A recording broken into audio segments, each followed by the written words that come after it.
Tupac Shakur, a legend in the rap music world, passed away in a shocking assassination on the night of September 6, 1996. At just 25 years old, he was shot on the streets of Las Vegas after leaving the boxing match between Mike Tyson and Bruce Halpin. Tupac's death not only stirred the rap community, but also left a deep mark on popular culture. Although the case has seen new developments, the truth about his death has yet to be revealed, and the theories surrounding it continue to spark debate.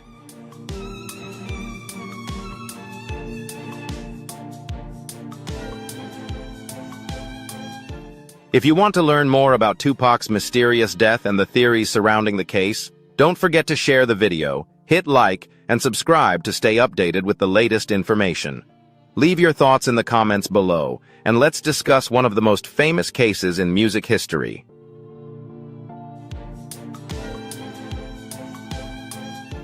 At 7:03 p.m., Las Vegas time, Tupac Shakur, the rapper and actor, passed away at the age of 25. The rap star had just left the boxing match between Mike Tyson and Bruce Halpin when he was shot 4 times in a car driven by Marion "Suge" Knight, the head of Death Row Records. Tupac's murder remains one of the most shocking cases in history, leaving the rap industry and the world in disbelief. At just 25, Tupac was gunned down in the middle of a Las Vegas street. His death not only shocked the rap community, but also echoed worldwide. And to this day, the case remains unsolved despite recent developments. Although someone was arrested in the case in the fall of 2023, the full truth may never be known, as even those who may know exactly what happened during Tupac's attack on September 6, 1996, remain silent.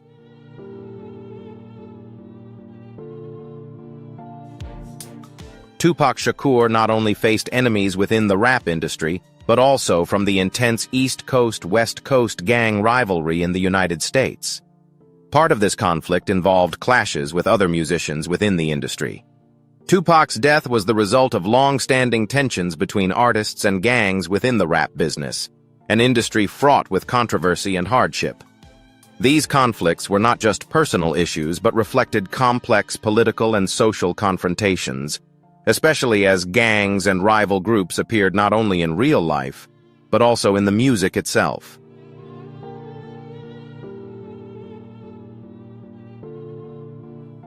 Tupac Amaru Shakur, a name with profound meaning, was named after the famous Inca chief from South America, Tupac Amaru, a name symbolizing an intelligent and profound warrior. His mother, Afeni Shakur, gave him this name with the hope that he would grow up to be a wise and powerful warrior in life. Born on June 16, 1971, Tupac grew up in a challenging environment. He and his half-sister were raised by their single mother. Afeni, Tupac's mother, was a member of the Black Panther Party, advocating for the rights of the black community during the movement's peak. Both Tupac's stepfather and mother were imprisoned, which had a significant impact on his childhood and shaped his worldview.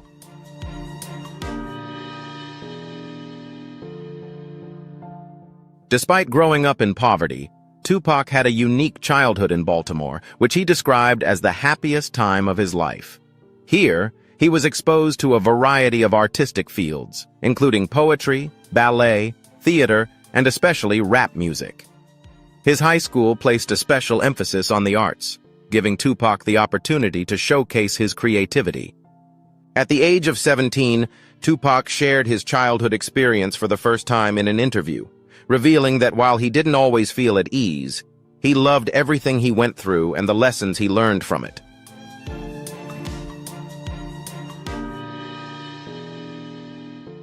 Despite a challenging childhood, Tupac found his true passion in rap music. The struggles within his family and life taught him how to rise up and express himself through music. This passion became not just a form of entertainment, but a vital part of his life. With a combination of talent and passion, Tupac was able to break into the music industry, where he not only made a name for himself, but also became an icon of rap music and culture.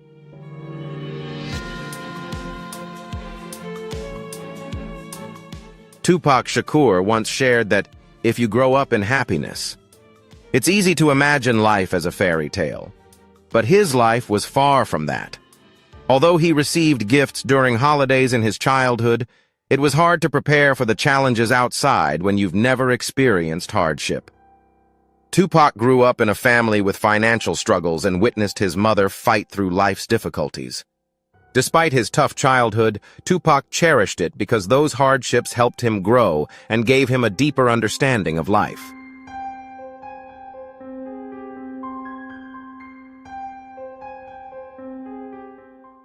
In 1988, Tupac's family moved from Baltimore to San Francisco, marking a turning point in his life. His time to express himself artistically in Baltimore had come to an end.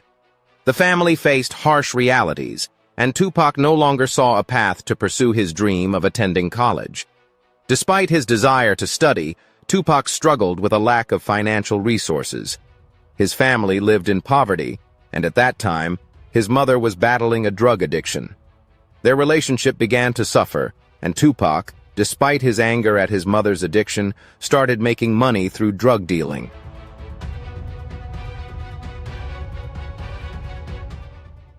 During this time, Tupac's life became even more difficult. However, he refused to give up. Despite the tough circumstances at home, he was determined to find another way. He turned to music, fueled by his deep passion for rap.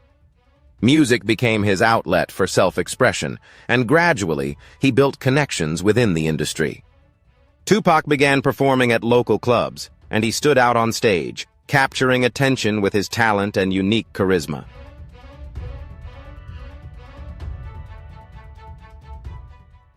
In 1991, Tupac joined the rap group Digital Underground as a backup dancer.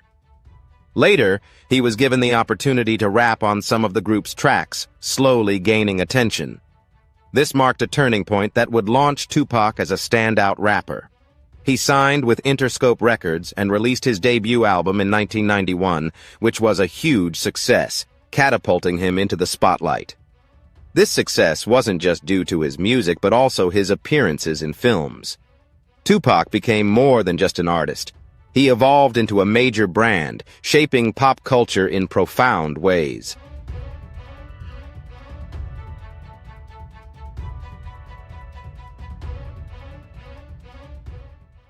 Tupac is considered one of the greatest rappers of all time. He not only reflected societal issues in his lyrics, but also had a clear political stance. His life is a testament to resilience, overcoming adversity to achieve success. Despite constantly facing challenges from his circumstances and social issues, Tupac used his music to deliver powerful messages about life, community, and the rights of Black people.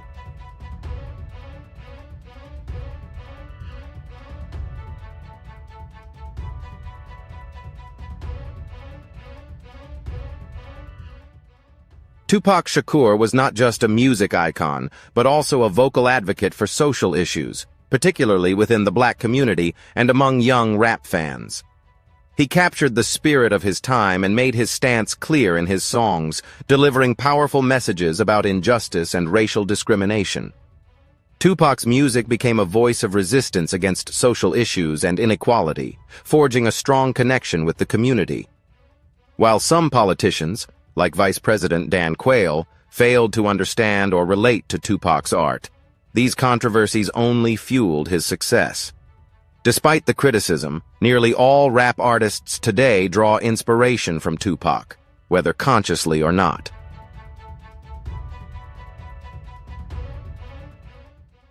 Tupac was not only known for his career, but also for his close relationship with his mother, Afeni Shakur. After years of hardship, Tupac's mother successfully overcame her drug addiction, and the bond between them grew stronger. By the time Tupac was in his 20s, he not only had a successful music career, but also a tight-knit family. In 1996, he got engaged to his girlfriend, Kidada, marking a new chapter in his personal life.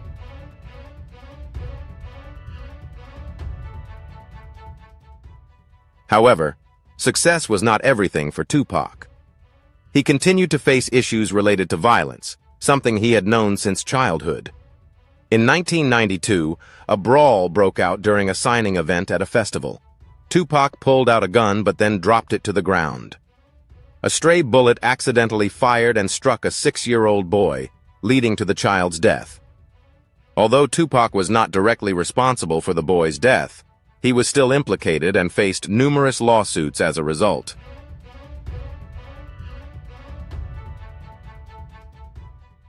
In 1993, Tupac was arrested for shooting at 2 undercover police officers.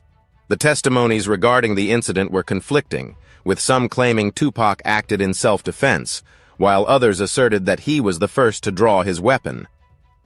In 1994, Tupac was injured in a shooting at Quad Studios in New York, where he was shot 5 times. After surgery, he survived, but this incident became one of the factors contributing to the instability in his life.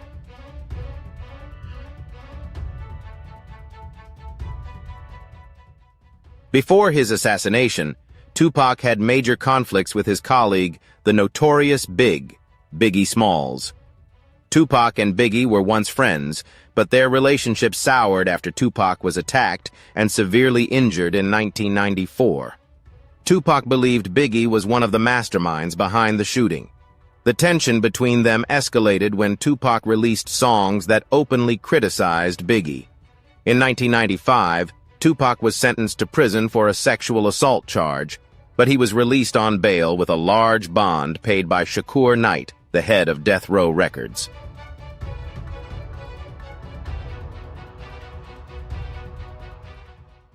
On the evening of September 7, 1996, Tupac and Shakur Knight attended the boxing match between Mike Tyson and Bruce Halpin at the MGM Grand in Las Vegas.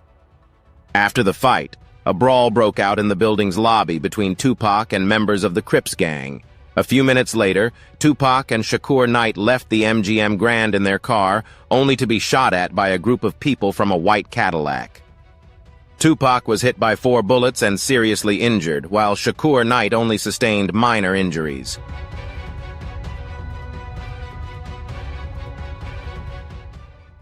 After being rushed to the hospital, Tupac underwent several emergency surgeries, but his condition remained critical. Although he was conscious for a brief period, on September 13, 1996, Tupac Shakur passed away due to respiratory failure and cardiac arrest at the age of 25.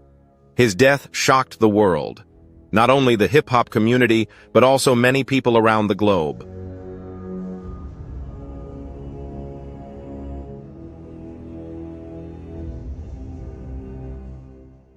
Although the case took place long ago, the mysteries surrounding Tupac's death remain unsolved.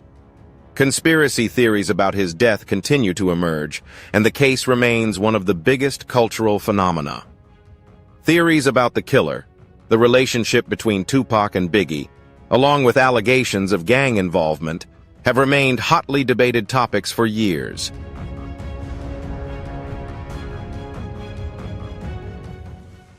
Though he has passed away, Tupac continues to live on in the hearts of his fans. His albums are still released and streamed millions of times, with books and documentaries about him constantly being produced. Although no one has been convicted for Tupac's murder, his career and influence on music and society continue to resonate to this day.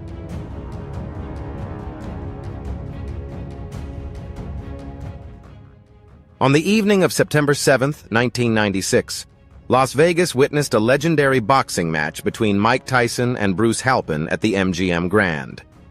Tupac Shakur was in the audience, part of a crowd not only excited for Tyson, but also for him. During the afternoon, Tupac spent his time at a casino and had a big win. The Tyson-Halpin fight didn't last long, with Tyson claiming victory in just 109 seconds at 8:30 p.m. After the fight, guests began to leave the MGM Grand, and Tupac, along with Shakur Knight, were preparing to head out. However, before they could exit the building, a brawl broke out around 8:50 p.m.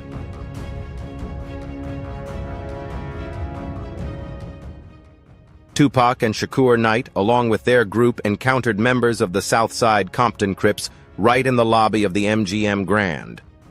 The altercation is believed to have stemmed from Shakur Knight's association with a rival gang, the Bloods, as Crips and Bloods were longtime enemies. A man in the crowd told Tupac that Orlando Anderson, a member of the Crips, had stolen a chain from one of Tupac's entourage, and that chain was linked to his record label, Death Row Records. This dispute led to a violent confrontation between Tupac and Orlando Anderson, with both sides getting involved in the clash.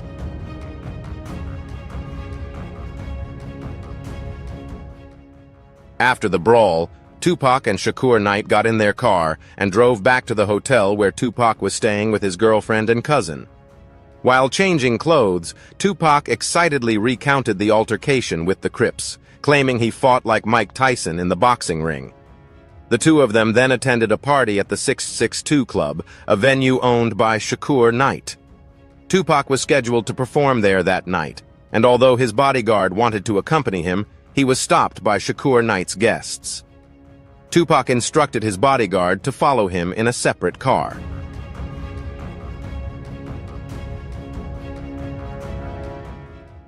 Tupac and Shakur Knight continued their private conversation in the car, where Tupac was reportedly considering leaving Death Row Records, despite having made a deal with Shakur Knight to help him get out of jail. At 11:00 p.m., Shakur Knight was stopped by a police checkpoint due to loud music coming from the car and the absence of a license plate. However, after a brief inspection, Shakur Knight was allowed to continue driving. Just a few minutes later, the tragic event occurred, leading to one of the most infamous murders in recent history.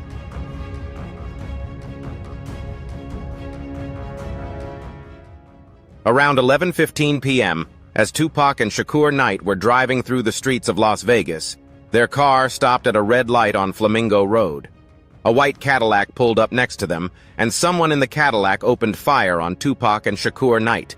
A total of 13 shots were fired at the car, with 4 bullets hitting Tupac.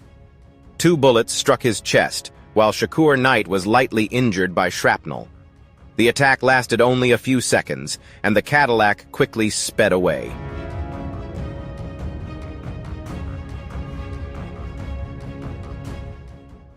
Immediately after the shooting, Shakur Knight panicked and turned the car around, heading west on Eno Road, stopping at Harm Street. Police and first responders arrived at the scene by 11:20 p.m.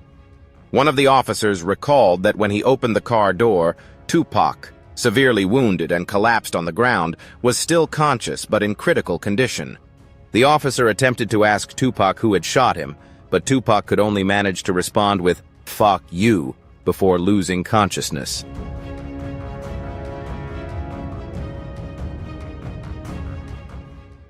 Tupac was immediately rushed to the hospital and underwent emergency surgery. Despite the doctor's best efforts to save him, Tupac's condition remained extremely critical. He suffered severe injuries and required constant monitoring. However, just a few days later, on September 13, 1996, Tupac Shakur passed away from respiratory failure and cardiac arrest at the age of 25.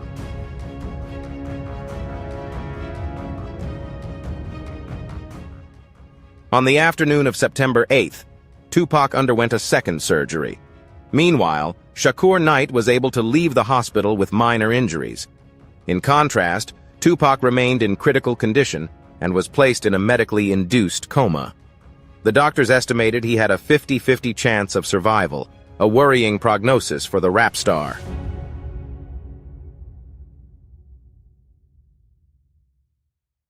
After Tupac was rushed to the hospital in critical condition, his close family and friends never left his bedside, keeping a constant vigil, fearing that someone might enter and cause him further harm. The police were eager to question Shakur Knight, who had been with Tupac, but Knight was avoiding investigators. Sergeant Kevin Manning of Las Vegas expressed frustration with the investigation, criticizing Knight and his entourage for their lack of cooperation. These individuals were present at the scene the night of the attack, and the police suspected gang involvement with the Blood Street Gang. After the shooting, 4 men from Shakur's group were handcuffed, but were later released.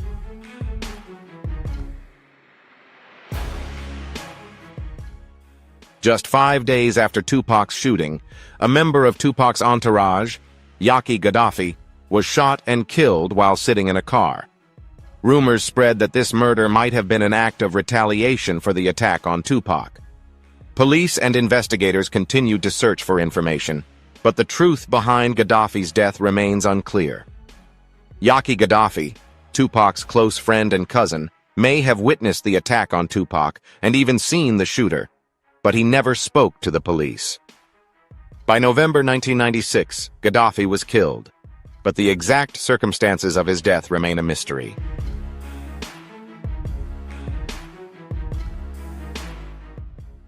Nearly 6 months after Tupac's death, in March 1997, Tupac's biggest rival, Biggie Smalls, was shot and killed in Los Angeles. This murder also remains unsolved, and to this day, it remains one of the biggest mysteries in music history.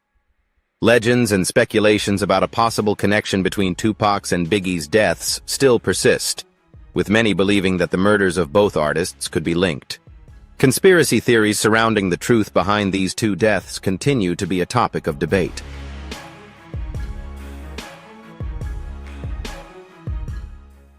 Although Tupac Shakur has passed away, he will never be forgotten. On the contrary, his tragic death has only amplified his influence on popular culture. Tupac's music continues to be streamed millions of times, and documentaries and books about his life and career are continuously being produced. The media still relentlessly asks the question, who killed Tupac? In fact, in 2018, a Netflix series reignited interest and speculation about the murders of both Tupac and Biggie. This case remains one of the biggest cultural phenomena, and to this day, the theories surrounding it remain unsolved.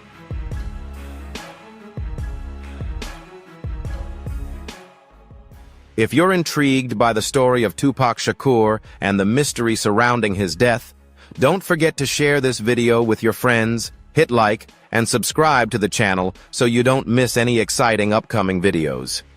Leave your thoughts in the comments below, and let's discuss the theories surrounding this case together.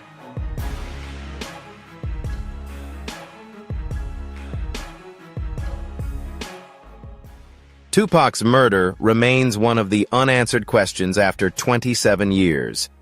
Some believe that the delay in solving the case is linked to social factors, particularly the systemic injustice in the legal system towards the black community.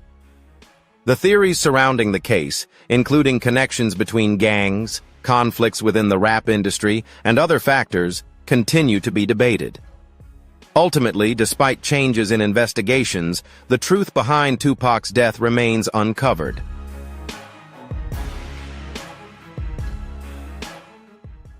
Over the years, conspiracy theories surrounding Tupac's death have emerged, particularly the rumors suggesting that he is still alive.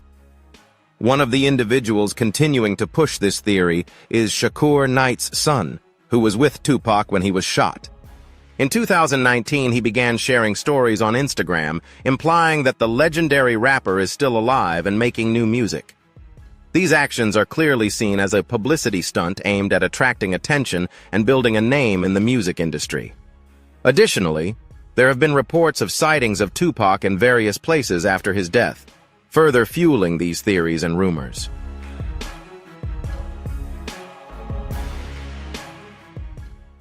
The investigation into Tupac's death has continued to face numerous difficulties.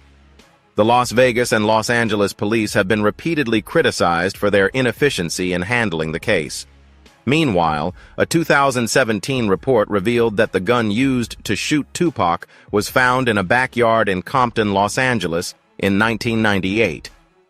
However, no one in the police force could confirm the exact location of the weapon, even though it was reported that a local resident had handed the gun over to the local police station. It wasn't until 2006 that an officer realized the address where the weapon was found matched the home of the girlfriend of a member of the Compton Crips gang, which had connections to Tupac.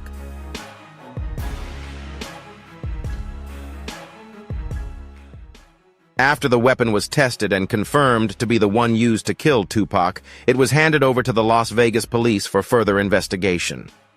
However, Authorities there did not believe the gun was the murder weapon. This only added to the ambiguity surrounding the case, as neither the Las Vegas nor Los Angeles police claimed ownership of the weapon. The case quickly stalled, and the murder weapon was considered lost. The lack of transparency in the investigation and conflicting information only deepened the mystery surrounding Tupac's death.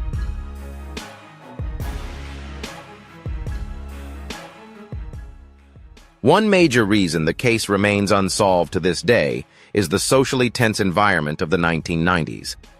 African American communities, particularly within the rap industry, were facing violence and a lack of cooperation from the police. Many rappers addressed these issues in their songs, expressing anger and frustration with the legal system and law enforcement, especially in impoverished areas. The street code, followed by many rappers and members of this community, may have created a barrier preventing witnesses and investigators from cooperating, making the Tupac case even more complex and difficult to resolve.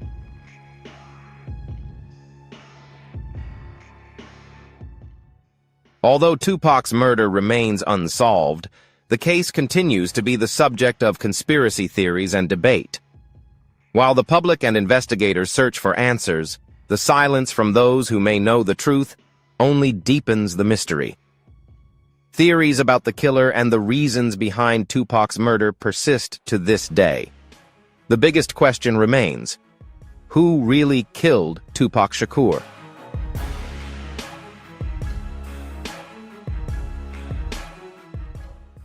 In 1997, Orlando Anderson, who was believed to be involved in Tupac's death, filed a lawsuit against Tupac's family. Anderson sought compensation, claiming that the altercation between him and Tupac at the MGM Grand had caused him harm, leading to pain and suffering. This became a turning point in the investigation, as Tupac's mother, Afeni Shakur, filed a lawsuit against Orlando Anderson for the death of her son. She claimed that Anderson was the one who killed Tupac. Some police officers also shared this viewpoint, believing that Anderson was the killer and that the murder could have been an act of retaliation for the conflict between Tupac and Anderson at the casino.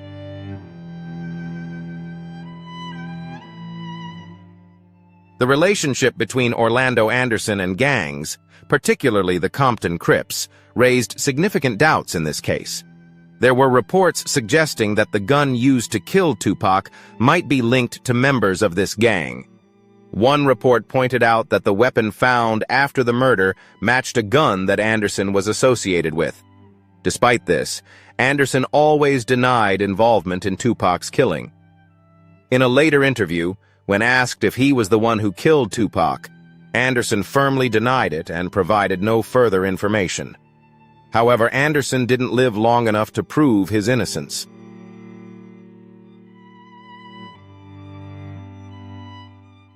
Just 2 years after Tupac's murder, Orlando Anderson was shot and killed in a gang-related shootout in Los Angeles on May 29, 1998. Anderson's death did not bring any clarity to Tupac's case, but instead fueled more speculation surrounding the murder. Anderson continued to deny his involvement in Tupac's death until his own death, and the questions about his potential connection to the case remain unresolved.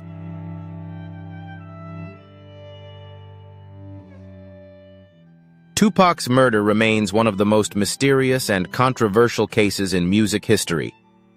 The biggest question the public and investigators continue to search for an answer to is, who really killed Tupac Shakur? Was Orlando Anderson the culprit, as many suspect? Or is there a larger conspiracy behind the death of this legendary rapper? These theories continue to leave people wondering, especially after Anderson's tragic death and the strange events surrounding the case.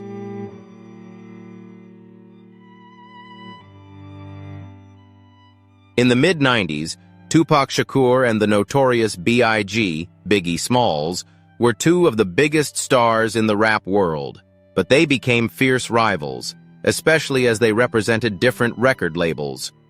Tupac was associated with Death Row Records on the West Coast, while Biggie was a star at Bad Boy Records on the East Coast. This rivalry wasn't just about music. It became part of a larger conflict between the East Coast and West Coast rap communities in the United States.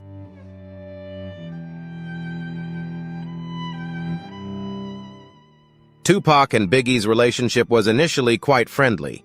Tupac had even helped Biggie get his start in the music industry. However, their bond fractured after an attack on Tupac in 1994.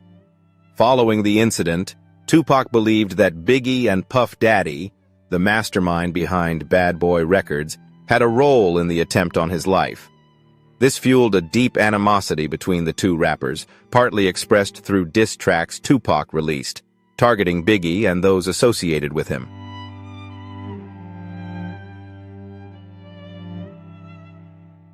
A key factor in this conflict was the rivalry between Suge Knight, the head of Death Row Records, and Puff Daddy, P. Diddy, the founder of Bad Boy Records.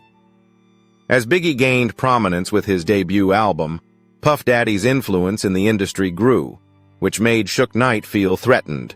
The tension between these two moguls wasn't just limited to music, it also played out in public confrontations. Suge Knight frequently attacked Puff Daddy, and their relationship became increasingly strained.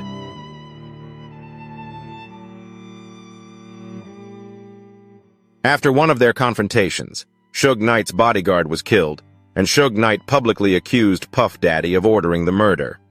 However, the case remains unresolved. As for Diddy, despite the many rumors surrounding the Tupac case, there is no solid evidence proving his involvement in Tupac's death.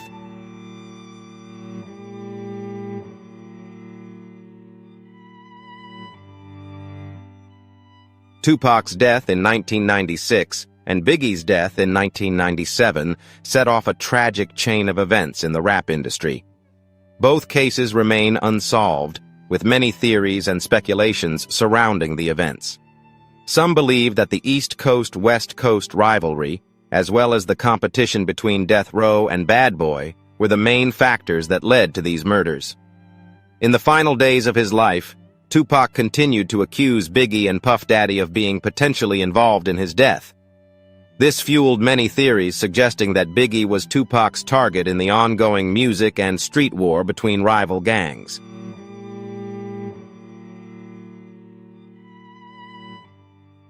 One of the key figures in this rivalry was Puff Daddy, who many believe could have been one of the masterminds behind Tupac's murder.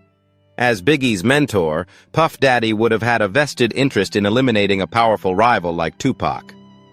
Suge Knight, not only associated with Death Row Records, but also known for his public attacks against Puff Daddy, helped create an environment of tension and instability within the music industry.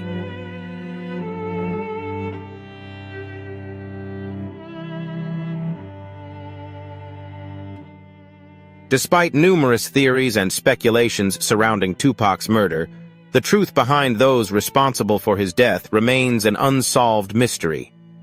The question, who killed Tupac, continues to haunt the public and the media to this day. The story of Tupac Shakur's death remains one of the greatest mysteries in the music industry, still full of unresolved theories. Over the years, there has been a wealth of conflicting information and theories about the perpetrators, potential individuals involved, and the conspiracies surrounding Tupac's murder.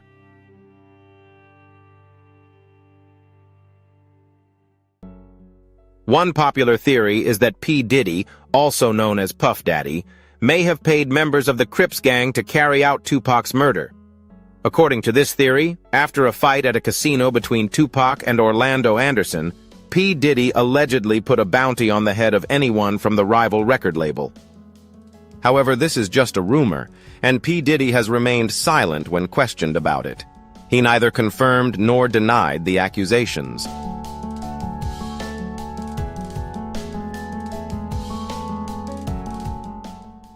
Another theory suggests that Suge Knight, the head of Death Row Records, may have ordered Tupac's murder. According to this theory, Suge Knight owed Tupac a large sum of money, and the killing could have been a way to avoid paying the debt. Their relationship had soured in the months leading up to Tupac's death.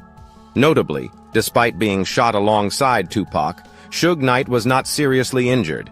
and there are no hospital or police records confirming any of his injuries.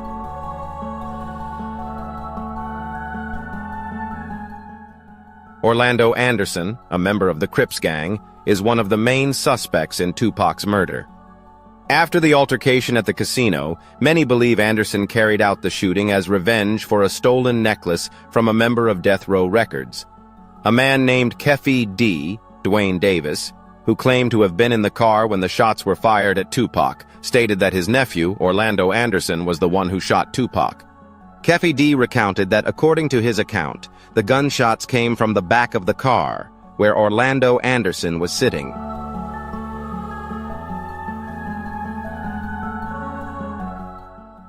Orlando Anderson was killed in 1998 during a gang shootout in Los Angeles. Although Anderson always denied any involvement in Tupac's death, his own murder fueled speculation that Tupac's killing could have been an act of revenge for what happened at the casino. After Anderson's death, some believed he was killed to prevent him from revealing details about Tupac's murder.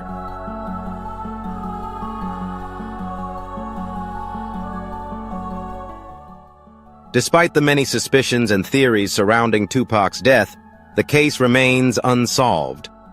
Police and those involved still disagree on what truly happened on the night of September 7, 1996. The main reason the investigation has stalled is the lack of cooperation from witnesses and the silence of those involved. However, with new information from Keffe D. in 2018 and his book Compton Street Legend, many hope the case will see new developments.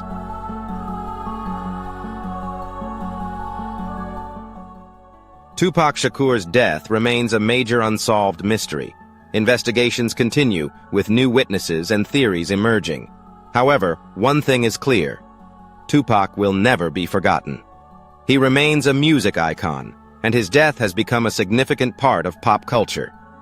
Tupac's music is still beloved, streaming millions of times, and documentaries, books, and articles continue to shed light on his life and death. The question, "Who killed Tupac?" remains unanswered and will undoubtedly fuel debates for years to come.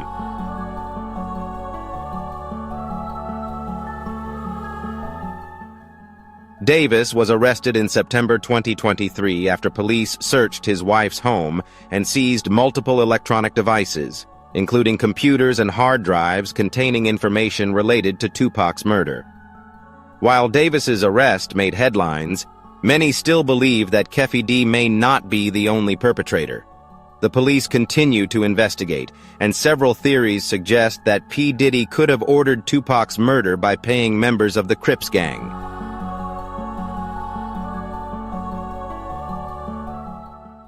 Some, including rapper 50 Cent, have hinted that P. Diddy might be involved in Tupac's murder.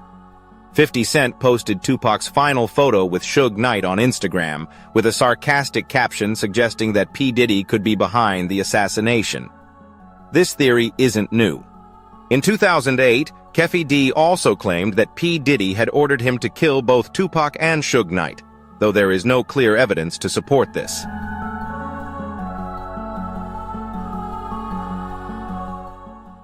Suge Knight, the head of Death Row Records, is also a figure believed to be possibly involved in Tupac's murder.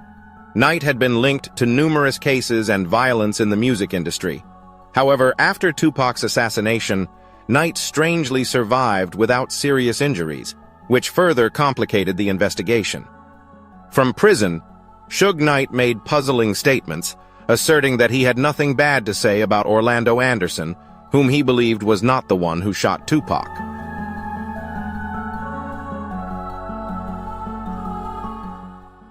Orlando Anderson, the prime suspect, was killed in a gang shootout in Los Angeles in 1998. However, just before his death, Anderson had been sued over the altercation with Tupac at the MGM Grand, and many believe the shooting of Tupac could have been an act of revenge for that dispute.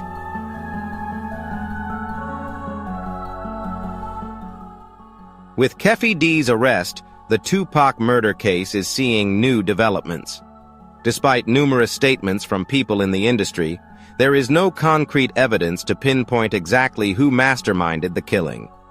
Investigators continue to search for connections, and there is hope that the truth will be revealed in the near future. Despite conflicting theories, Tupac's death remains a major unsolved mystery. Tupac Shakur's murder remains one of the most shocking cases in music history and pop culture. Despite numerous theories and speculations, the truth remains a mystery, leaving the community, his loved ones, and fans still waiting for an official resolution. Tupac's death, even though it occurred years ago, continues to captivate attention, with many theories suggesting that P. Diddy, Suge Knight, or gang members may have been involved in the killing.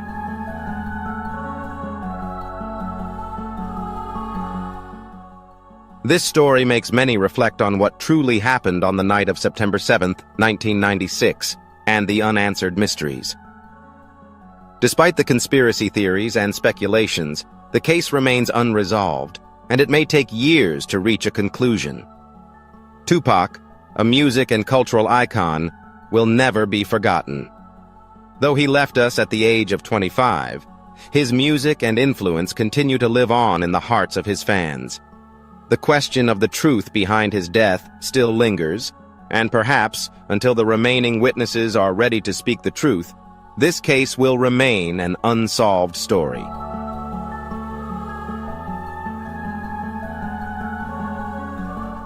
If you have any ideas or theories about Tupac's murder, feel free to share them in the comments. Would you like more videos about suspicious or unsolved celebrity deaths? And who do you think is truly behind Tupac's death? Let us know your thoughts. If you found this video helpful, don't forget to like, subscribe, and hit the notification bell so you won't miss any exciting videos. Thanks for watching, and see you in the next one. Have a great day.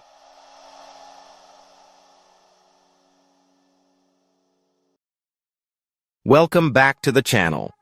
In today's video, we'll be reflecting on some famous figures from the US and beyond who have sadly passed away recently.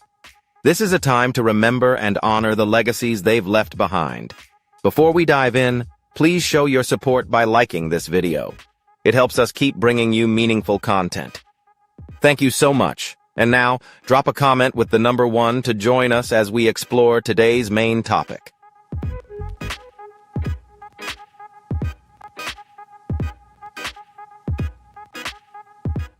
Val Kilmer is one of Hollywood's most prominent actors, known for his versatile ability to transform into different roles.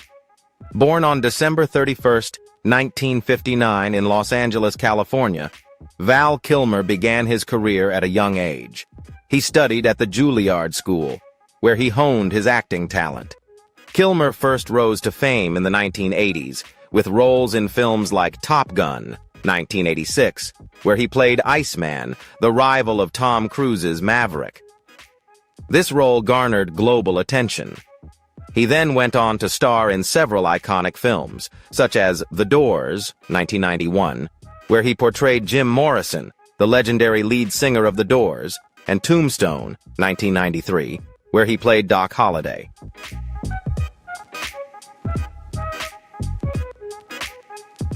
Kilmer also made a mark in the Batman Forever, 1995 franchise, portraying Bruce Wayne, Batman, although the film received mixed reviews. Despite this, Kilmer was still admired for his strong, distinctive portrayal in these roles. Kilmer's personal life is equally noteworthy. He has a deep passion for art outside of acting, including painting and writing books. In the mid-2000s, Kilmer began stepping away from Hollywood to focus on personal projects. He is also known for his struggles with serious health issues, including his battle with throat cancer, which has led to a reduction in his public appearances.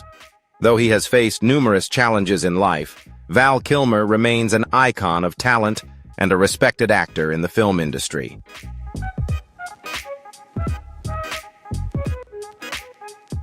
In 2015, Kilmer was diagnosed with throat cancer, which led to a tracheotomy that severely affected his voice. Despite health struggles, he continued contributing to film, including a touching return in Top Gun: Maverick 2022, where his voice was recreated using AI. Beyond acting, Kilmer was a multi-talented artist with a passion for writing and visual arts. In 2020, he released his memoir, I'm Your Huckleberry, reflecting on his life and career.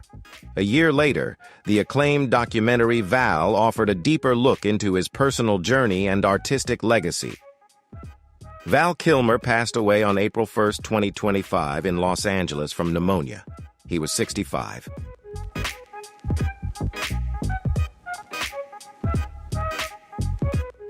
Gene Hackman, one of Hollywood's most revered and talented actors, passed away at the age of 95. With a career spanning over 4 decades, he made an indelible impact in iconic films such as The French Connection, Superman, and Unforgiven, winning 2 Oscars and solidifying his legendary status in the film industry. Born in San Bernardino, California, Hackman initially served in the Marine Corps before pursuing his acting dream. He gained early recognition with his role in Bonnie and Clyde, 1967, and achieved stardom with The French Connection, 1971, a film that earned him his first Oscar.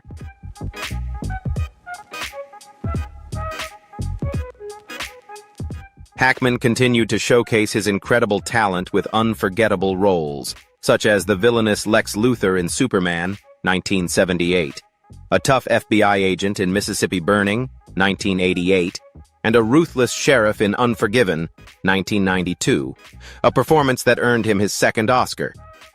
He also demonstrated his versatility with comedic roles in The Birdcage, 1996, and The Royal Tenenbaums, 2001. After Welcome to Mooseport, 2004, Hackman chose to retire from acting, shifting his focus to writing and enjoying a quieter life. He once stated that he wanted to be remembered as an actor who brought authenticity to every role. Gene Hackman's legacy will forever live on in the hearts of his fans, continuing to inspire future generations.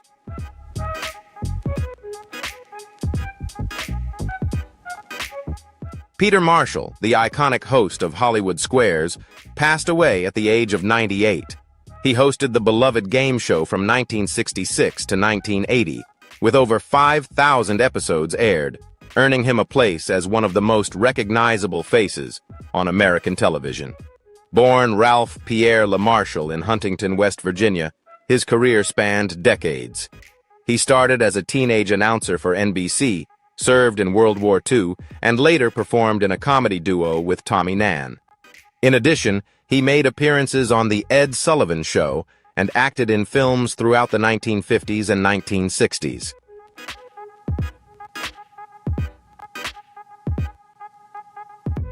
Marshall also enjoyed a successful stage career, starring in productions like Bye Bye Birdie in the West End and making his Broadway debut in Skyscraper alongside Julie Harris. In 1966, he became the host of Hollywood Squares, where, along with stars like Paul Lynde, Joan Rivers, and Rich Little, he brought joy and laughter to millions of viewers. Reflecting on his career, Marshall once said, "It was the easiest job I ever had. I just walked in, greeted the stars, asked the questions, and laughed."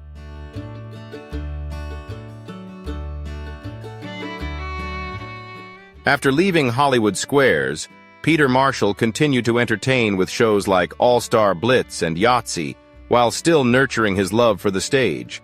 He performed in over 800 shows of La Cage aux Folles and played Bert Healy in Annie. Although he became best known as a game show host, Marshall always considered himself a singer first. He once remarked that Hollywood Squares was an unexpected opportunity, but it turned into a career that lasted 16 years. Peter Marshall's legacy in both television and theater is undeniable, and his charm, humor, and warmth will always be remembered.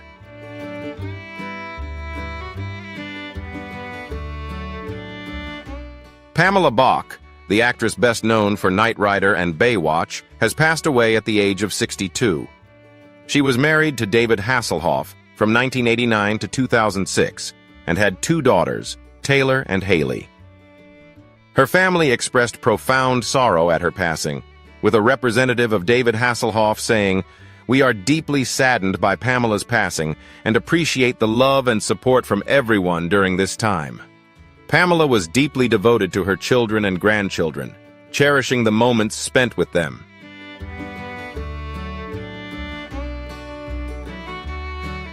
In her final post, Pamela wrote, "Watching my children grow up and seeing their smiles light up my world was the greatest gift." She and David first met on the set of Knight Rider before later appearing together on Baywatch. Their public love story gave Pamela the family she cherished deeply. Her daughter Haley honored her mother with a touching gesture, sharing an old photo of her parents and a white heart emoji. Pamela Bach Hasselhoff leaves behind a legacy of love for her family and memorable performances that will forever be etched in the hearts of her fans.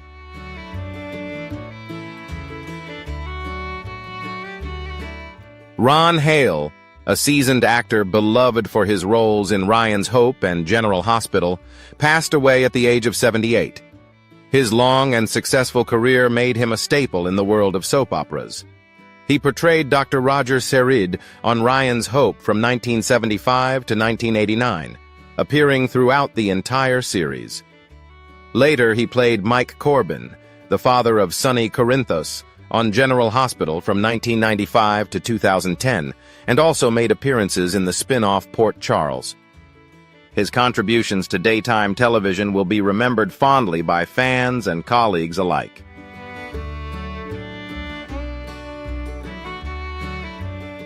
The General Hospital team paid tribute to Ron Hale, calling him a talented actor and an unforgettable colleague. Friends and colleagues, including Billy Warlock, shared their admiration, describing Ron as an incredible talent and a cherished friend.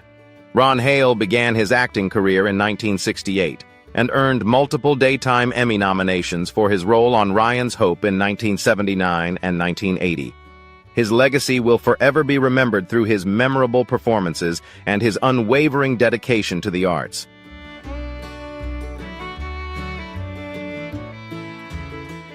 Lynn Marie Stewart, a talented actress known for her roles as Auntie Vaughn in Pee-wee's Playhouse and Bonnie Kelly in It's Always Sunny in Philadelphia, has passed away at the age of 78. With her charm, humor, and warmth, she made a lasting impact on both television and film audiences. Stewart's career began in the 1970s, debuting on screen in the film Drive, He Said, 1971, and gaining attention in American Graffiti, 1973. She quickly became known for her comedic roles in shows like Laverne and Shirley MASH and Arrested Development.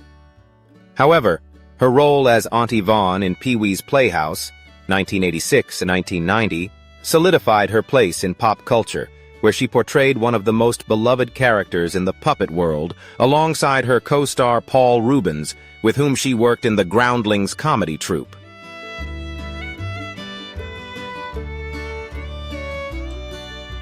Her career spanned several decades, from voicing characters in Life with Louie to playing Charlie's quirky mother in It's Always Sunny in Philadelphia from 2005 to 2023.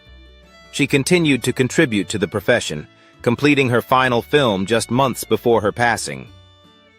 Friends and colleagues have honored her as a generous, kind, and supportive person.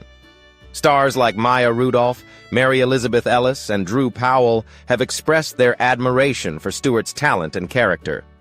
Lynn Marie Stewart's legacy in comedy and television will live on, bringing laughter and joy to audiences worldwide for years to come.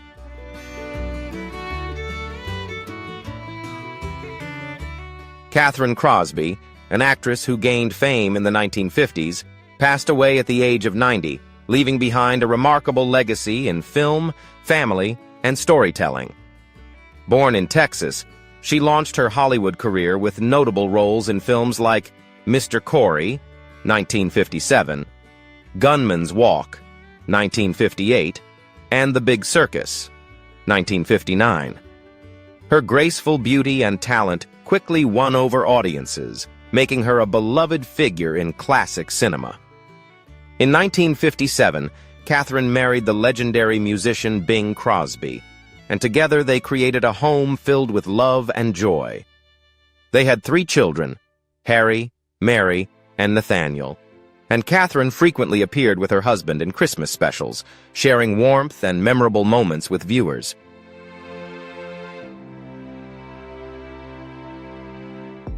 After Bing Crosby's passing in 1977, Catherine continued to write new chapters in her life. She became a teacher, nurse, and author, sharing her experiences through her memoir, My Life with Bing, 1983, where she recounted heartfelt stories of her life with grace and wit. Catherine Crosby's impact extended beyond the screen, as she touched the lives of those who knew her. Friends remember her as an elegant, charming woman with a captivating story always ready to be told. Though she is no longer with us, Catherine will live on in the memories of her family, friends, and fans, leaving behind a legacy of artistry, love, and warmth.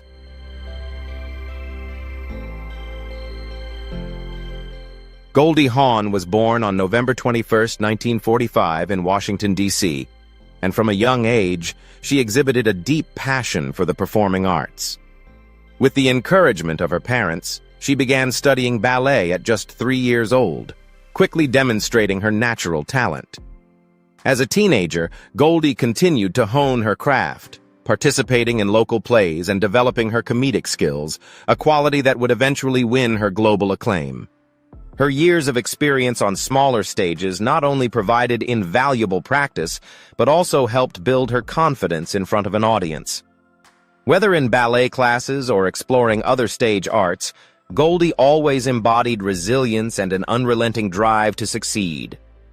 With her ambitions set high, she made the brave decision to leave her hometown and pursue bigger dreams.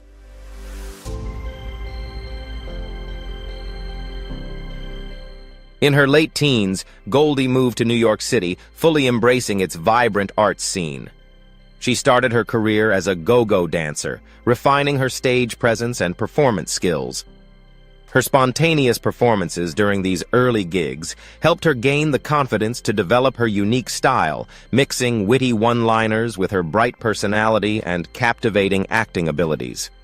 Goldie quickly landed small roles on television, but the turning point in her career came in 1968 when she appeared on the popular comedy show Rowan and Martin's Laugh-In.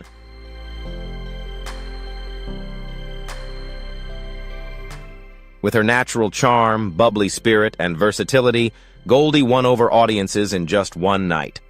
Her unique comedic style and fearlessness in taking on skits made her a standout on Laugh-In, quickly becoming a familiar face on television.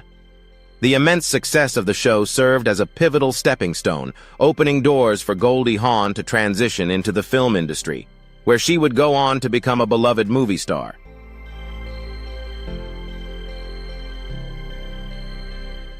From there, Goldie Hawn continued to solidify her place as one of Hollywood's unforgettable icons. A major turning point in her career came in 1969 when she delivered a standout performance in Cactus Flower. This role not only highlighted her comedic charm, but also showcased her emotional depth, earning her the Academy Award for Best Supporting Actress. This win propelled Goldie out of the world of television comedy and into the spotlight of movie stardom, where she would continue to shine for years to come.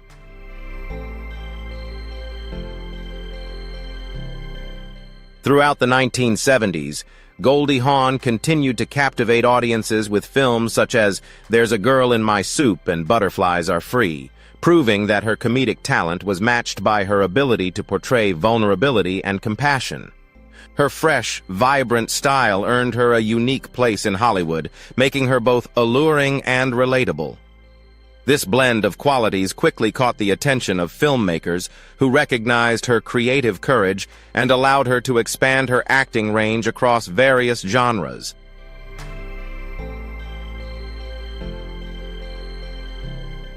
Goldie Hawn became more than just a fleeting phenomenon. She solidified her place as a true powerhouse in the film industry. Films like Shampoo and Foul Play confirmed her status as one of the top box office stars. Critics praised her ability to blend physical comedy with tender moments, creating a style that was both captivating and profound. It was her natural warmth that made her characters feel authentic, deeply resonating with audiences. Always pushing her boundaries, Goldie embraced roles with greater depth, moving beyond the cheerful blonde persona she was initially known for. Even behind the scenes, she played an active role in shaping her characters, contributing creative ideas that helped define her unforgettable performances.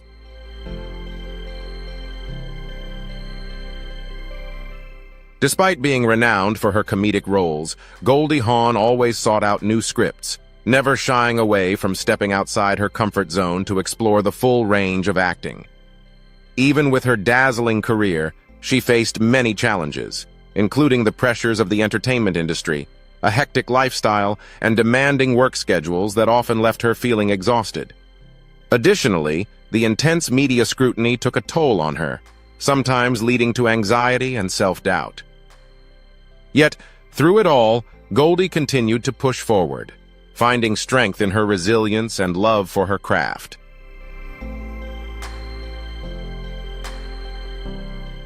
However, Goldie never shied away from discussing her struggles. She always emphasized the importance of mental health, considering emotional well-being just as vital as physical health. Later in life, she turned to practices like meditation and mindfulness to help balance the demands of life under Hollywood's intense spotlight. By openly sharing the pressures and challenges she faced, she hoped to inspire others who might feel overwhelmed by the relentless pace of life.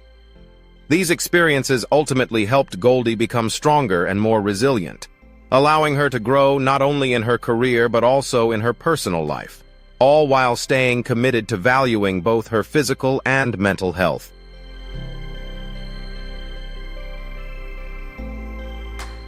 Goldie Hawn also faced significant personal losses, testing her strength and resilience in the demanding world of entertainment, where fame often comes with unrelenting pressure.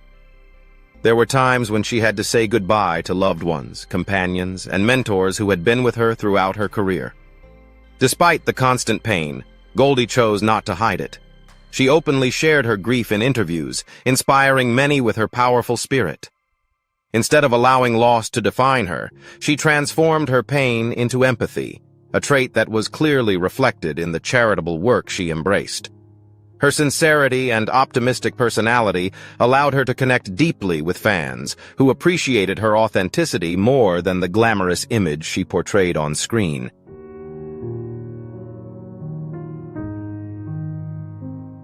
Although she always radiated grace and positive energy, Goldie also faced moments of vulnerability, which deepened her appreciation for life. She understood that success is intertwined with challenges, and it is this balance between glory and hardship that helped her maintain stability. Family has always been her unwavering foundation, guiding her through the highs and lows of fame.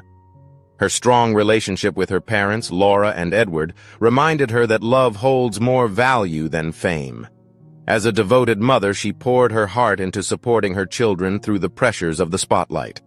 While loss in the family is inevitable, Goldie embraced it with profound understanding, turning each sorrow into an opportunity for growth.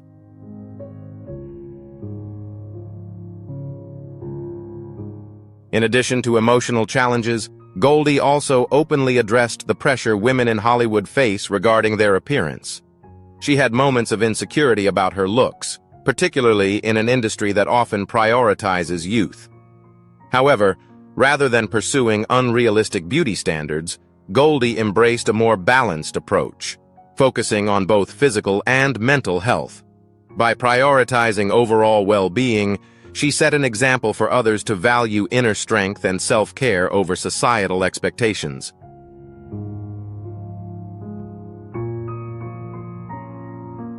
By maintaining a healthy diet, practicing yoga, and embracing mindfulness, Goldie not only preserves her health, but also brings positive energy to every role she plays.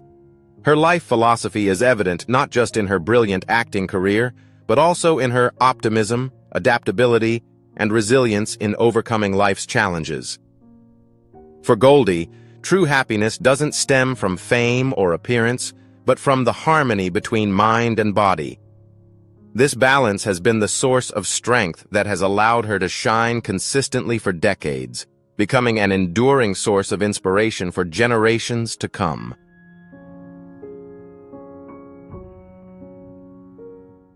Under the spotlight, Goldie Hawn is not only a cinematic icon, but also a woman who has faced inevitable challenges and losses. The media has always closely followed her personal life and relationships, but Goldie has never allowed rumors to dampen her optimistic spirit. She chooses to focus on positive, constructive stories rather than getting caught up in baseless gossip. Her life has not been without pain, particularly when witnessing the loss of colleagues and loved ones. These experiences have only deepened her appreciation for the fragility of life and strengthened her belief in the power of hope. Despite facing unexpected losses, Goldie has remained resilient, spreading positivity and light to those around her.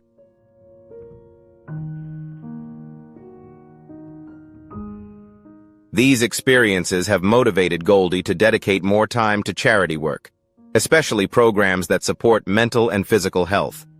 Through her authenticity, she has never hesitated to share personal stories in interviews or public statements, showing that even in moments of sadness, one can find the strength to carry on.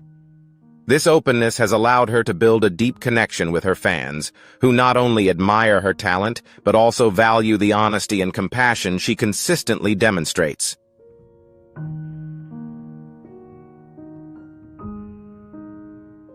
Goldie Hawn's legacy is a vibrant tapestry of laughter, resilience, and enduring gratitude. Today, she leads a fulfilling life, balancing family, volunteer work, and quiet moments of reflection. She delights in sharing humorous stories about her grandchildren, highlighting the strong family bonds that transcend generations, and reminding everyone of the importance of love, connection, and joy.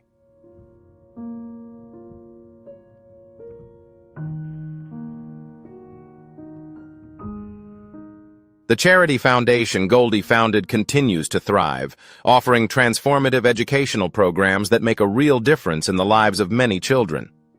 Professionally, Goldie still seeks meaningful projects that align with her values, taking on roles that reflect her passion for storytelling and making an impact. She occasionally appears alongside Kurt Russell at special events, reminiscing about their incredible chemistry, a love that has stood the test of time. While her acting roles have become fewer, her influence endures through the iconic comedic performances that have touched the hearts of audiences for decades.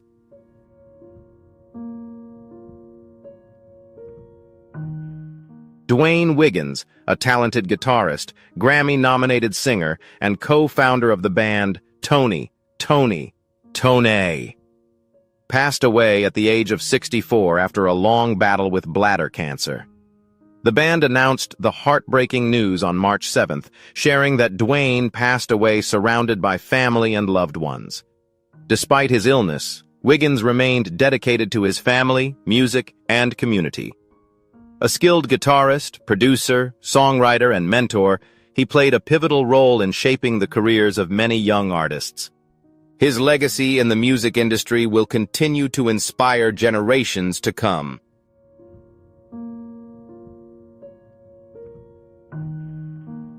In 1986, Dwayne Wiggins, along with Raphael Saadiq and Timothy Christian Riley, formed Tony, quickly gaining recognition for their unique blend of new jack swing, gospel, and classic R&B. The band achieved massive success with albums like Sons of Soul, 1993, and House of Music, 1996, with 12 hits charting in the top 10 of the Billboard R&B hip-hop charts. After the group disbanded, Wiggins continued to influence the music industry by helping develop Destiny's Child through grassroots entertainment and releasing a solo album in 2000. Wiggins's musical legacy will continue to inspire generations of artists for years to come.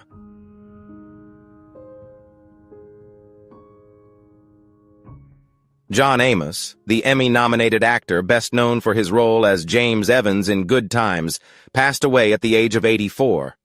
His son, Kelly Christopher K.C. Amos, confirmed the heartbreaking news, remembering his father as a man with a big heart and a loving father figure for television audiences. Amos made history with Good Times, the first sitcom to center on an African-American family. Although he left the show due to creative differences with the producers, His career continued to thrive with memorable roles in Roots, Coming to America, The Fresh Prince of Bel-Air, and The West Wing.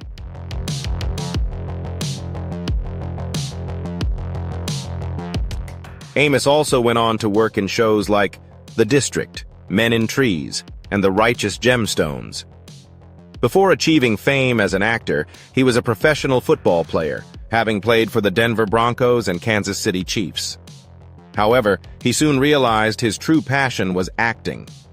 His legacy will forever be remembered through his groundbreaking roles and his unwavering dedication to the arts, inspiring generations of both actors and fans alike.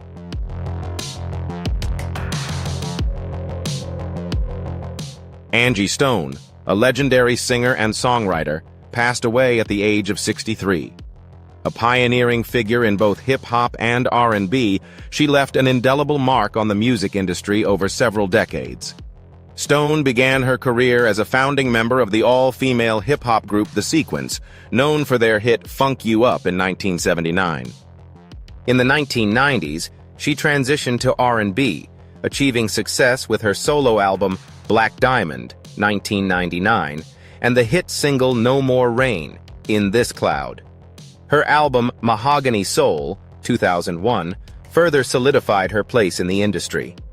Stone's powerful voice and soulful sound will forever be remembered as a significant influence on both genres.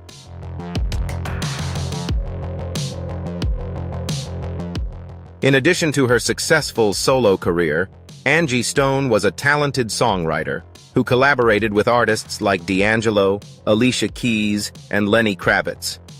She also ventured into acting, appearing in films such as The Fighting Temptations and on Broadway in Chicago. Stone made notable appearances on reality television shows like R&B Divas Atlanta and Celebrity Fit Club. Over the course of her career, she released 10 albums, earned 3 Grammy nominations, and was honored at the Women's Songwriters Hall of Fame in 2023. Angie Stone's musical legacy will continue to inspire generations of artists for years to come.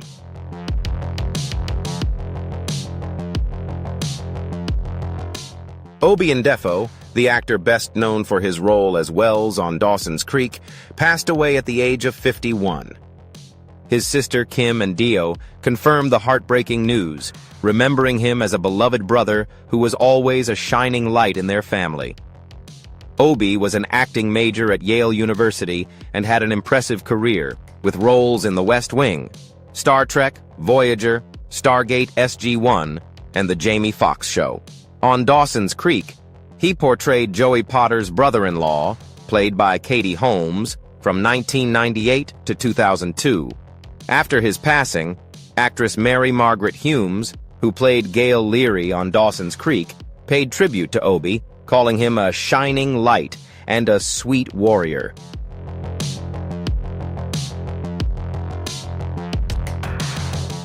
She also shared behind-the-scenes photos to honor his kindness and resilience. In 2019, Obi was severely injured in a car accident that resulted in the loss of both of his legs. Despite this, he maintained an optimistic spirit, telling the Los Angeles Times, "I have no choice. I don't know what to do, but I know I can." His determination was truly inspiring, and the community rallied to raise over $200,000 on GoFundMe to assist with his recovery. The talent and unwavering spirit of Obion Defo will be remembered forever, and his legacy will continue to inspire future generations.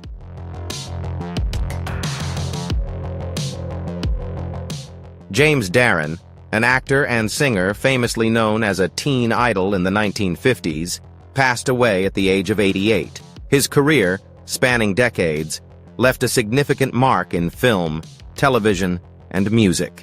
Born in Philadelphia, Darren began his Hollywood journey after being discovered by a talent agent. He honed his acting skills under the mentorship of the legendary Stella Adler before signing with Columbia Pictures and making his debut in the film Rumble on the Docks, 1956. However, it was his role as Moon Doggy in Gidget, 1959, that truly launched him into stardom, leading to a successful singing career with the hit Goodbye Cruel World, which reached number 3 on the Billboard Hot 100 in 1961.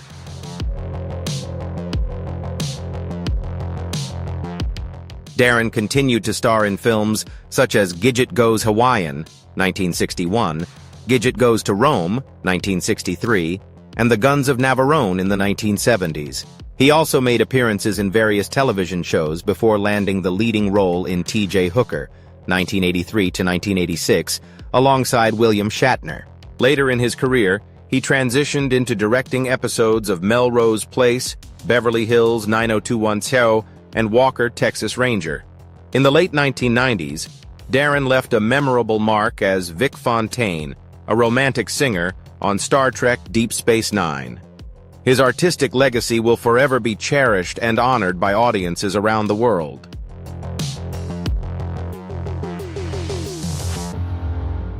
Michelle Trachtenberg, the actress known for her roles as Dawn Summers in Buffy the Vampire Slayer and Georgina Sparks in Gossip Girl, has passed away at the age of 39. She began her career at a young age, starting with commercials before landing roles in The Adventures of Pete and All My Children. Michelle became a household name in 1996 with her starring role in Harriet the Spy. She later made a lasting impression with her role as Dawn Summers in Buffy the Vampire Slayer, 2003, and as Georgina Sparks in Gossip Girl, a character she would reprise in the 2023 reboot.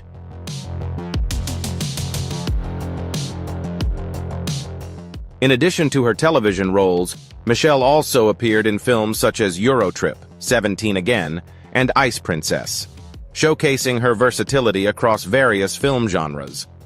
Her last Instagram post, just days before her passing, reflected her trademark humor and personality, serving as a reminder of her charm and impact both on and off the screen. Michelle Trachtenberg's passing is a significant loss to the entertainment industry, but her talent and contributions to film and television will forever be cherished.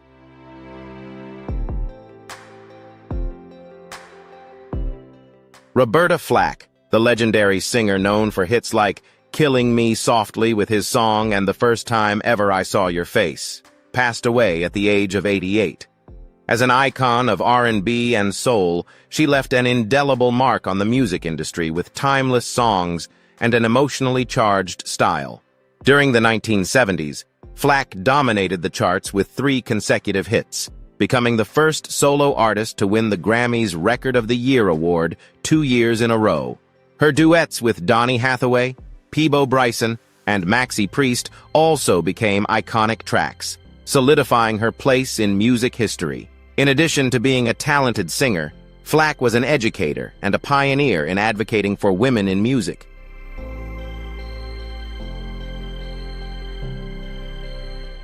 She was one of the few African-American female artists to produce major film soundtracks and was honored with an honorary degree from Berklee College of Music in 2023. Despite facing several health challenges, including a stroke in 2016 and a diagnosis of ALS, she remained devoted to music, releasing the album Let It Be Roberta in 2012 and continuing to perform until 2017. In 2022, the documentary Roberta was released to celebrate her extraordinary life and career. With her deeply emotional voice and immense contributions to music, Roberta Flack's legacy will continue to inspire generations of artists and audiences worldwide.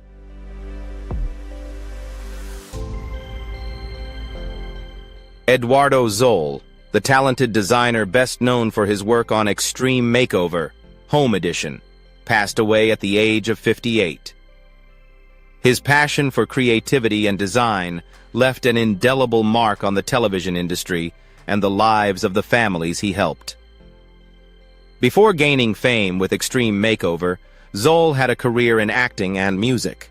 His love for the arts led him to television, where he became an integral part of the beloved home renovation show. Through his creative designs, Zoll helped turn many families' dreams of the perfect home into a reality. Beyond his television work, Zoll was also an accomplished interior designer and shared his expertise and inspiration through his Spanish-language column, Casac.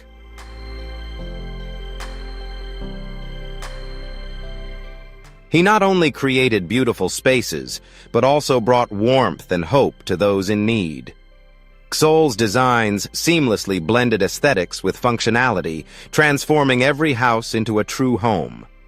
His family shared their heartfelt condolences, recognizing how Xol's kindness had touched so many lives. They encouraged everyone to honor his memory by donating to the Lupus Foundation of America, reflecting his lifelong dedication to helping others. Eduardo Xol's legacy in design, television, and humanitarian work will be remembered forever. His passion for transforming spaces and making a meaningful impact in people's lives will continue to inspire future generations.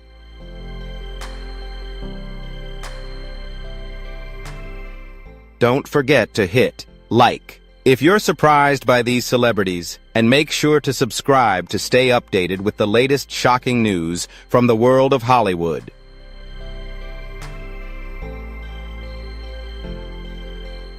In interviews, Goldie has expressed her gratitude for the opportunity to bring laughter to the screen and spread hope in real life.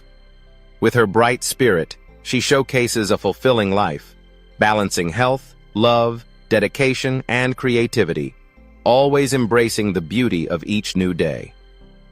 Thank you for watching the video.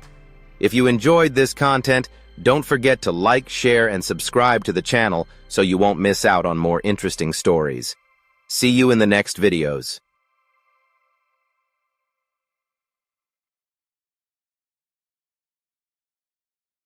It was reported that he died from heart disease shortly after his wife succumbed to a rare infectious disease. The world was stunned when Hollywood legend Gene Hackman and his wife, Betsy Arakawa, were found dead at their Santa Fe home just weeks apart. However, as the police dug deeper into the case, unsettling clues started to surface, indicating that someone might have known about their deaths before they were discovered.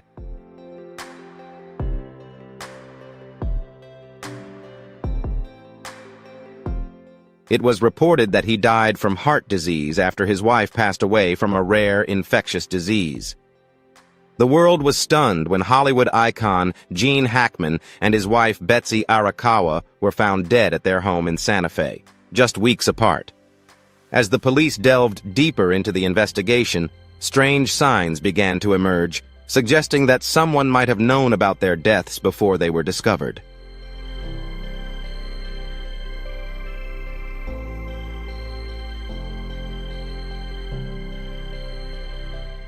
Layla Ann is now at the center of attention. But what's being uncovered is far worse than anyone anticipated. What has she been hiding, and how far will she go to keep the truth concealed? The answers might just shock you.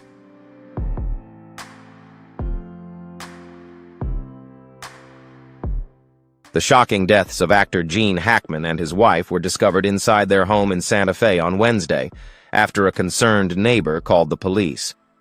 The house was eerily quiet, with the door slightly ajar. Mail had been left outside for weeks, untouched. Someone in the neighborhood sensed something was amiss and called the authorities. Officers arrived to check on the well-being of one individual, expecting to find nothing out of the ordinary.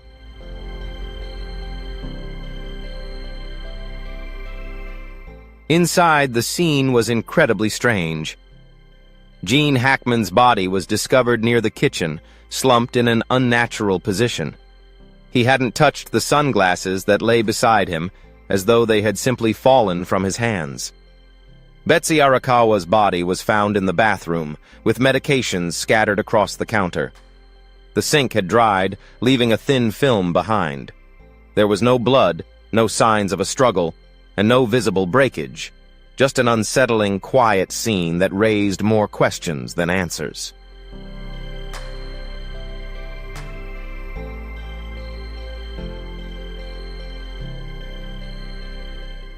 Two healthy dogs were seen running around the house, while one lay dead in a problematic crate.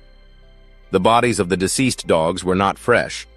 The skin had clung to the bones, and the decomposition had slowed, suggesting that time had passed. It was clear that embalming would soon be necessary. The police discovered that Gene and Betsy had been dead for weeks. The air inside the house was stale, untouched for a long time. Food sat abandoned on the counter, long past its expiration, giving the eerie feeling that time had simply stopped in that house.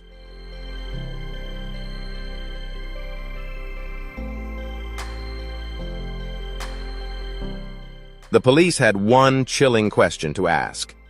How could two people, one of whom was a Hollywood star, have evaded detection for such a long time? The answer came from something strange.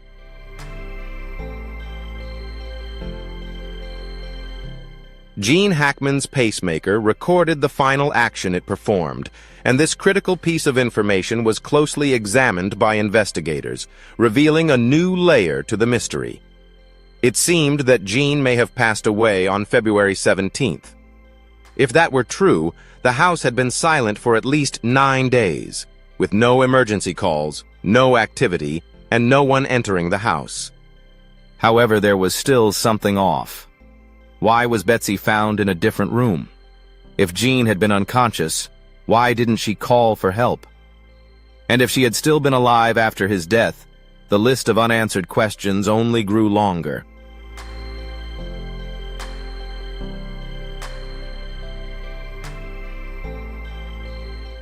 There was a small gap in the door, and it became clear that someone had been there before the police arrived. Had the door been intentionally opened? The lab report showed no signs of carbon monoxide poisoning or an overdose. There was no obvious cause of death, and the scene seemed eerily calm. Just as the investigation appeared to hit a dead end, something new was discovered, an unexpected clue that sent the case in a completely different direction. The new finding would change everything, opening doors to unsettling possibilities that hadn't been considered before.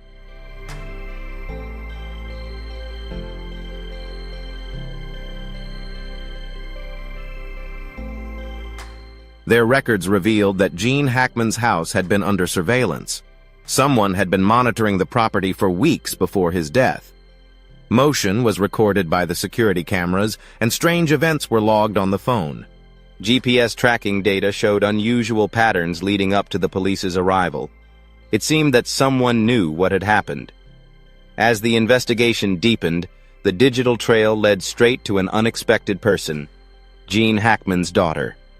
This startling discovery raised even more questions, casting suspicion on a family member who had remained out of the public eye until now.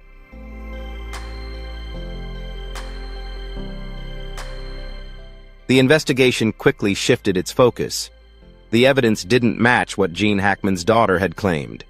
She said she had spoken to her father just weeks before his death, but call records didn't align with that story. Financial activities also raised red flags. As the investigators dug deeper, they uncovered something even stranger. Documents related to Gene's estate had been altered before his death was even confirmed.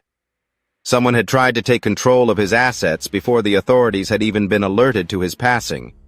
This discovery pointed to a deeper, more complicated mystery, suggesting that his death might have been only part of a much larger scheme.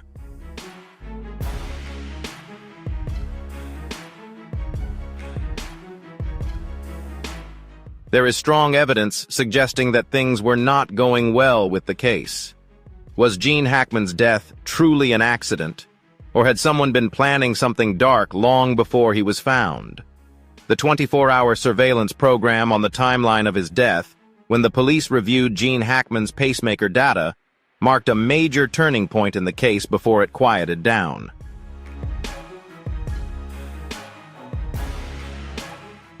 The device recorded a final movement, clearly from the heartbeat sensor, when everything suddenly stopped. That was the moment everything changed. Investigators began to search for any signs of life after that day. They examined his phone records. No calls, no texts, no web searches. His financial activity had ceased. No bank logins, no credit card purchases. It was as if he had simply vanished.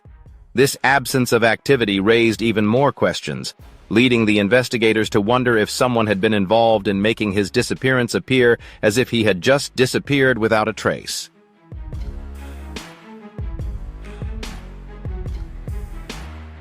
Then, something else surfaced. A security camera from a nearby property had picked up movement outside Hackman's house. A shadow was seen near the door, and a car had been parked on the street for hours, seemingly waiting. Inside the house, motion sensors also detected unusual behavior, movements that didn't match the timeline of events. These strange signs pointed to the possibility that someone had been there before the police arrived, raising the unsettling question of who had been watching and what they had been waiting for.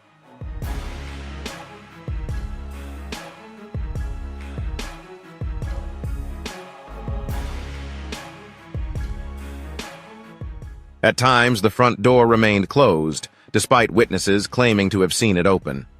But where were those people? The police reviewed Hackman's home security system, and the logs revealed something was wrong long before his death. The doorbell had been turned off and on multiple times, with no break-ins or emergency calls, yet something felt off. Every day, Hackman followed the same routine, walking his dog at the same time each morning, checking his mail, and paying his bills. His life was predictable, almost too easy to plan. Then, suddenly, nothing. There were no more signs of activity, no patterns, just an eerie silence. Something didn't add up.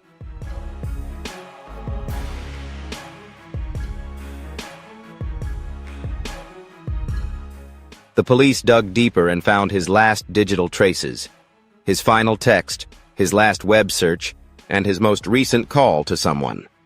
Each call ended quickly, with no warning, no goodbyes. Then, another clue appeared. Mobile tower data showed a strange phone signal near Hackman's house. The phone number wasn't registered, as it bounced between hidden towers, making it hard to trace where it truly came from. The signal appeared the night before his heart monitor recorded its final beat. Someone was there. Someone knew what had happened.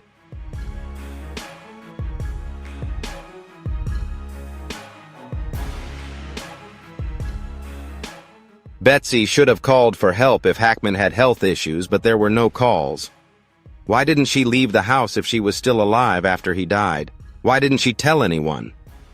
The police reviewed her bank records from February 16th, and there was only one small transaction. It seemed insignificant at the time, but now it appears as just a digital footprint, a faint sign of life before everything went dark that day. Both Hackman and his wife passed away, but the real question remains: who had been watching them?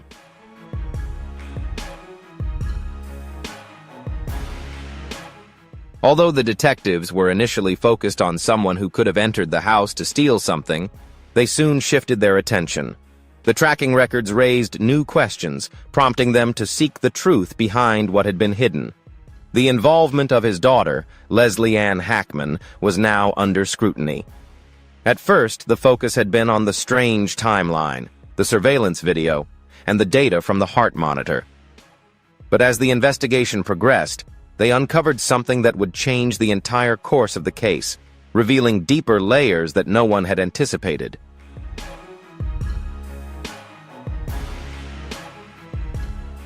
The police stated that the last time Leslie Ann Hackman spoke to her father was weeks before his death. Everything seemed fine, with no signs of concern or strange behavior. But when the police reviewed the call logs, they found no calls, texts, or any other communication. The last time she was seen or spoke to her father was much earlier than she had claimed. The timeline didn't align with her story. Investigators also examined her bank records, expecting to find normal business transactions and typical spending habits. Instead, they discovered something much more unsettling. She had been discussing her father's fortune in recent conversations, raising further suspicions about her involvement in the events surrounding his death. It was officially announced that Gene Hackman had passed away, but many questions remained regarding the legal aspects and inheritance rights. At a time when no one outside the family believed Hackman had died, documents related to his estate were altered. The timing of these changes, coupled with the key events surrounding them, raised serious concerns that the police could not ignore. If these alterations were made before February 17th, they could have been planned well in advance. The government began asking tough questions, particularly about whether his daughter, Leslie Ann Hackman, had any knowledge of or involvement in the changes made to her father's estate.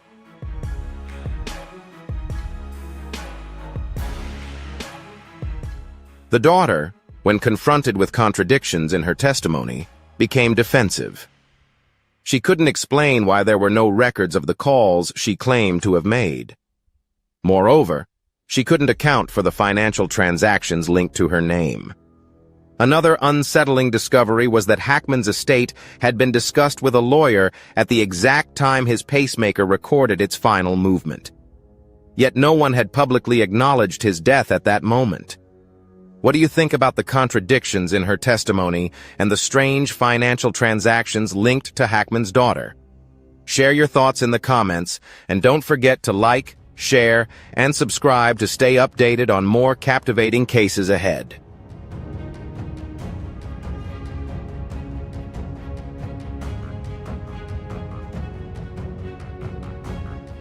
As the events grew more bizarre, the police not only investigated Hackman's death, but also uncovered signs of potential financial fraud. Each new discovery pointed to deception, making it clear that this was no mere accident. Investigators began to see the pieces of the puzzle fitting together, and with each passing day, time was running out. Everything was on the verge of a major shift when a secret, one that could change the entire course of the case, was about to be revealed.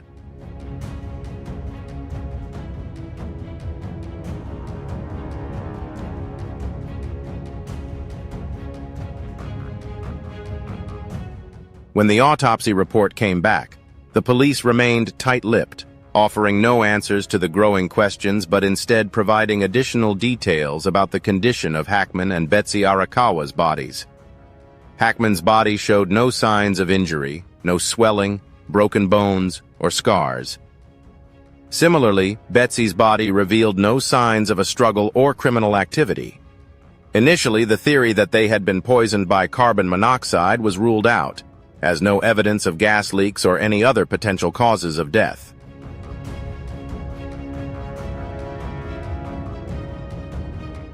Toxicology reports confirmed that neither Hackman nor Betsy Arakawa had been poisoned or overdosed. However, the police noticed the absence of several crucial medications that Hackman needed due to his previous heart issues. Hackman had undergone medical procedures and required specific medication to manage his condition, but those prescriptions were nowhere to be found during the search of the house. This wasn't just a case of missing medication bottles. It hinted at the possibility that he had run out of medication or that someone had intervened in controlling his medication, adding a new layer of suspicion to the case.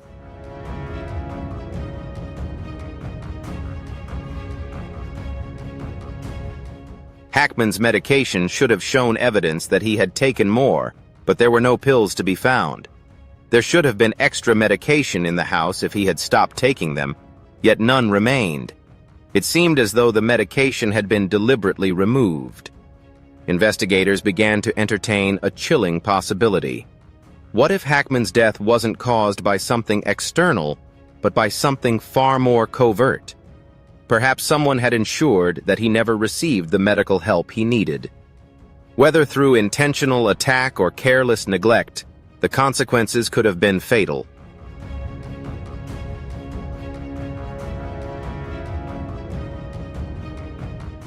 The autopsy report suggested that Hackman's death could have resulted from someone stopping him from taking his medication, halting his medical treatment, or allowing his condition to worsen without any intervention. It wasn't the result of a violent struggle or a sudden shock. It appeared to be a slow, inevitable decline. Authorities then turned their attention to the pills found around Betsy. Why hadn't she taken them if she was in pain? Why didn't she call for help? Perhaps she wasn't strong enough to do anything, or maybe something or someone made sure she couldn't act, adding yet another layer of mystery to the case.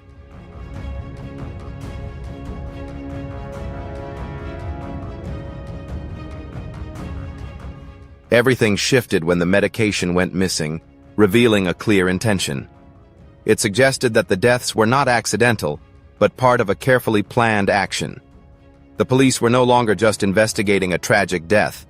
The cause of death was still undetermined. In a further twist, the couple's German Shepherd was found dead in a bin in the bathroom, adding to the suspicion. Investigators began to consider the possibility that this was all part of a well-thought-out plan, one orchestrated by someone who stood to gain everything by taking ownership of the property.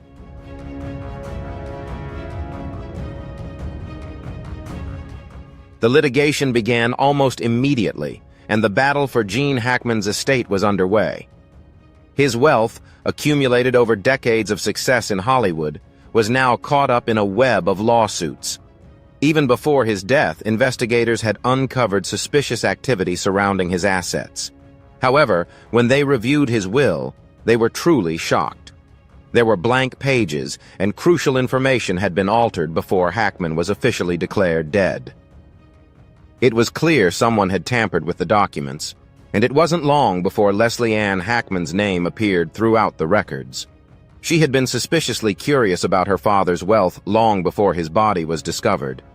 Her lawyer even admitted that she had attempted to alter the inheritance, deepening the suspicion surrounding her involvement in the entire situation.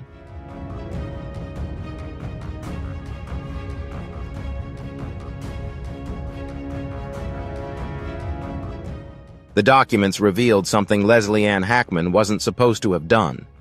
The papers and transactions suggested that someone had been preparing for the transfer of assets well in advance. A will had been drawn up, reviewed, altered, and sent to a lawyer for consideration, all while Hackman was still missing. It was evident that Leslie Ann was involved, but the question remained, were they clever, or did she already know her father was dead? Legal experts disagreed on the changes. Some believed the alterations were made to secure a larger portion of the inheritance, while others suspected widespread fraud. The true motive behind the tampered documents remained unclear, but the investigation was only just beginning to unravel the tangled web of deception.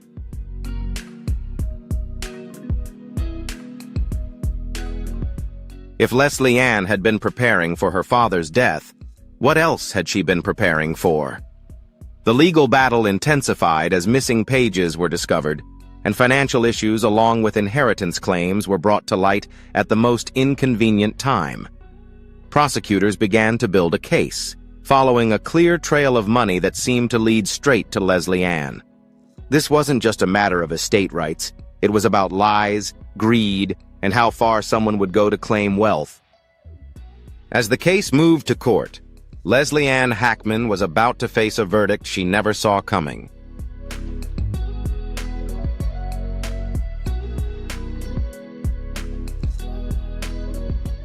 Leslie Ann Hackman's suspicious behavior raised troubling questions, prompting authorities to escalate their investigation.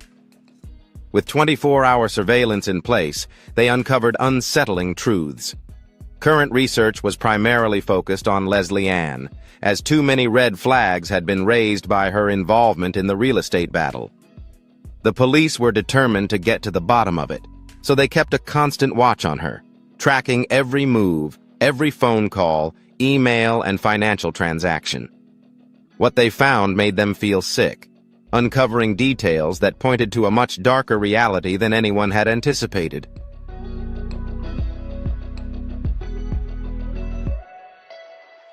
Her bank records told a story that Leslie Ann had never shared with anyone, revealing alarming patterns in her transactions. Cash had been transferred to various banks, and there were withdrawals in such small amounts that they were difficult to trace. These changes appeared to have been made at an unusually odd time, some even occurring before Gene Hackman was believed to be dead. Investigators also delved into her private emails, uncovering messages sent to the lawyer that suggested something deeply unsettling. Leslie Ann had previously mentioned her father's estate, and it seemed as though there was a clear motive for the public to be made aware of it. On paper, her father was still alive when she spoke to the lawyer about estate claims, almost as if she had been preparing for something she knew was about to happen.